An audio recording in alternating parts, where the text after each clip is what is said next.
হ্যাঁ, জিআই থেকে বলছিলাম দাদা। হ্যাঁ বলুন। বলছি আজকে যে সুপ্রিম কোর্টে ওয়াকফ সংশোধনী আইনের যে রায় হলো, মূলত কি রায় হলো যদি একটু বলেন বিষয়টা।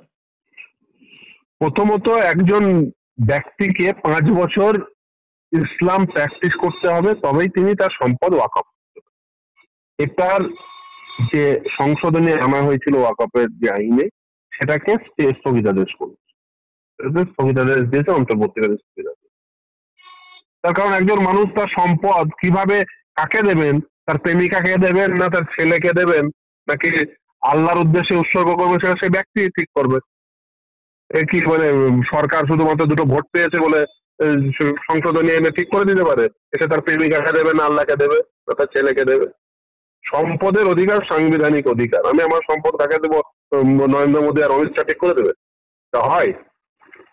বলছে 5 বছর ইসলাম প্র্যাকটিস করুন। কে ঠিক 5 বছর প্র্যাকটিস করেছে কি করেনি এটা কে দেখতে যাবে? ভোরবেলায় কে মানে নামাজ পড়তে যাচ্ছে কি যাচ্ছে নাকি পাশে অমিত শাহ নরেন্দ্র মোদী তাকে গার্ড দিয়ে মসজিদ নিয়ে যাবে নাকি? তো কোনো প্রসিডিওর নেই, কিছু নেই, বলে 5 বছর প্র্যাকটিস করতে হবে ইসলাম। কে দেখতে যাবে? মানে এর কোনো মানে সারবত্তা নেই, এর কোনো অস্তিত্ব নেই। একটা অস্তিত্বহীন কথা বলে দিল, এর কোনো বেসিস নেই।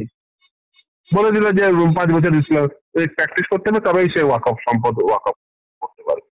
ফলে এই যে ক্ষমতা পেয়েছি, ক্ষমতার স্বেচ্ছাচারিতার চরমতম নিদর্শন এই সমস্ত সংশোধনী। ফলে খুব স্বাভাবিকভাবেই সেইগুলো স্থগিতাদেশ হয়েছে।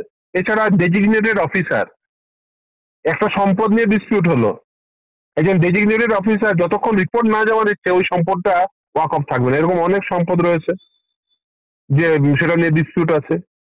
ডেজিগনেটেড অফিসার যতক্ষণ রিপোর্ট না দেবে সেটা ওয়াকফ থাকবে না, এটা হতে পারে? কালেক্টরের ক্ষমতা দেওয়া হয়েছে, মানে ওয়াকফ ট্রাইব্যুনালের উপরে একেবারে কালেক্টরের ক্ষমতা চলে গেছে। ট্রাইব্যুনাল হাইকোর্টকে বাইপাস করে দিয়ে স্থগিতাদেশ করেছে সেই প্রভিশনকে। এই যে ওয়াকফ কাউন্সিল এবং ওয়াকফ বোর্ডে নন মুসলিমদের এই যে আধিক্য করার চেষ্টা করা হয়েছিল, সেখানে নাম্বারটাকে রেস্ট্রিক্ট করে দিয়েছে। ওয়াকফ কাউন্সিলের ক্ষেত্রে 4 জন, ওয়াকফ বোর্ডের ক্ষেত্রে 3 জন। ফলে এই যে এই রেস্ট্রিক্ট করে দেওয়া, এই রেস্ট্রিক্ট করে দেওয়ার ফলে মানে এই যে যেটা চাইছিল যে সম্পদগুলোকে করায়ত্ত করা, সেটা হবে না।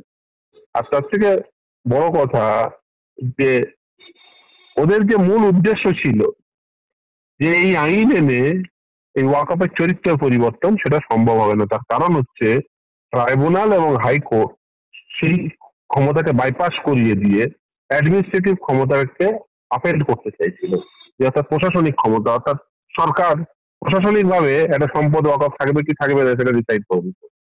সেটা এই নতুন যে সংশোধনী সেটাতে সম্ভব হবে না। তার কারণ সুপ্রিম কোর্টের অন্তর্গত স্থগিতাদেশ দিয়েছে। তবে রেজিস্ট্রেশন করতে হবে। আমি সকলকে বলবো যারা ওয়াকফ সম্পদ রয়েছে তারা রেজিস্ট্রেশন করান। যদি রেজিস্ট্রেশন না থাকে সময়কালটা জাজমেন্টে অর্ডারটি আপলোড হলে বোঝা যাবে সময়কালটা ওই 6 মাস নাকি তার থেকে বাড়িয়ে।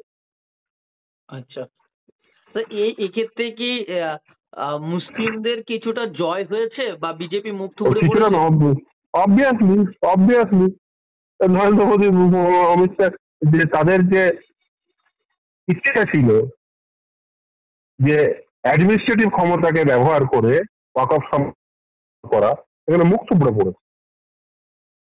এই যে কালেক্টরের ক্ষমতা, ডেজিগনেটেড অফিসার, অর্থাৎ ট্রাইব্যুনাল এবং হাইকোর্টকে বাইপাস করে দিয়ে তাদের ক্ষমতাটাকে আপেল করে দেওয়া, সেটা তো একেবারে মুখ থুবড়ে পড়েছে। ওইটাই তো আসল উদ্দেশ্য ছিল, প্রশাসনিক ক্ষমতাটাকে ব্যবহার করবো, এটা হয়নি।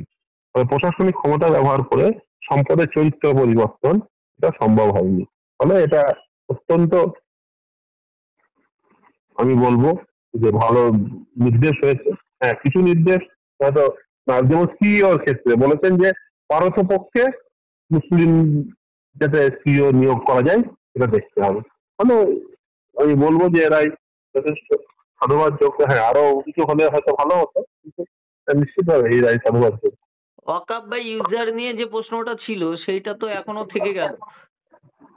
হ্যাঁ, কিন্তু প্রশাসনিক ক্ষমতা তো খর্ব করা হলো। প্রশাসনিক ক্ষমতা তো প্রশাসন আরবিট্রারিলি ক্ষমতার এক্সারসাইজ করতে পারবে ট্রাইব্যুনাল এবং হাইকোর্টকে বাইপাস করে দিয়ে, এটা তো হলো না। মানে এই যে প্রশাসনিক ভাবে যে সম্পদ গুলোকে ওয়াকফ করার ধান্দা করেছিল সেটা তো হলো না। অমুসলিম নিয়োগের ব্যাপারটাকে নিয়ে কি রায় হলো? অমুসলিম নিয়োগের সর্বোচ্চ 4 জন বোর্ডের কাউন্সিলর ক্ষেত্রে, আর বোর্ডের ক্ষেত্রে সর্বোচ্চ 3 জন রাখতে পারবে। নির্দেশ, সেটা রায় নয়, হ্যাঁ, জাজমেন্ট হয়নি, এটা অন্তর্বর্তীকালীন নির্দেশ।